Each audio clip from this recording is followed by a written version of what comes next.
Gaza protesters dim the glitz and glamour of Biden's Obama-Clinton fundraiser in NYC. Gaza protesters inside and outside Biden's Radio City fundraiser served as a stark reminder of pressure Biden faces from the left and young voters. On one hand, Joe Biden's glitzy New York fundraiser couldn't have gone better for the president's re-election campaign. The high-dollar event Thursday at Radio City Music Hall raked in a whopping $26 million. Former Presidents Barack Obama and Bill Clinton presented a united Democratic front and made cases not just for defeating Donald Trump, but continuing Biden's agenda. Star power from the likes of Stephen Colbert and Lizzo gave the fundraiser the pizzazz of a Hollywood gala. Yet a large group of protesters demonstrating against the Gaza war outside the venue created a troubling split screen for Biden, one that served as a reminder of the pressure that his re-election bid faces from the left and young voters.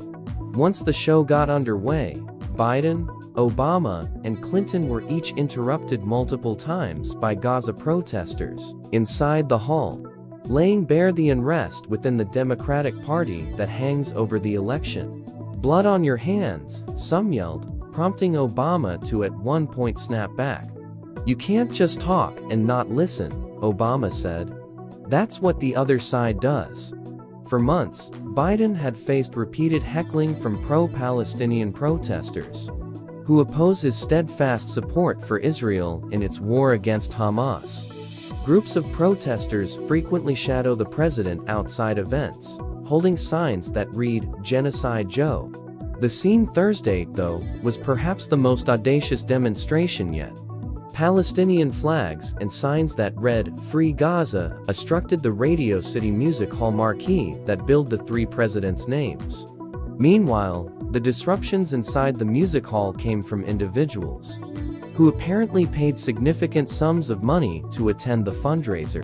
The cheapest tickets were to $150, while other donors paid $100,000 or more to be photographed alongside the presidents by renowned celebrity photographer Annie Leibovitz.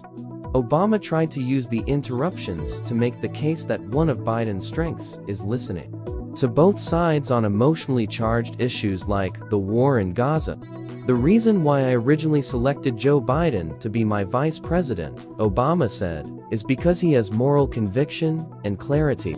But he's also willing to acknowledge that the world is complicated, and that he's willing to listen to all sides in this debate and every other debate and try to see if we can find common ground. That's the kind of president I want."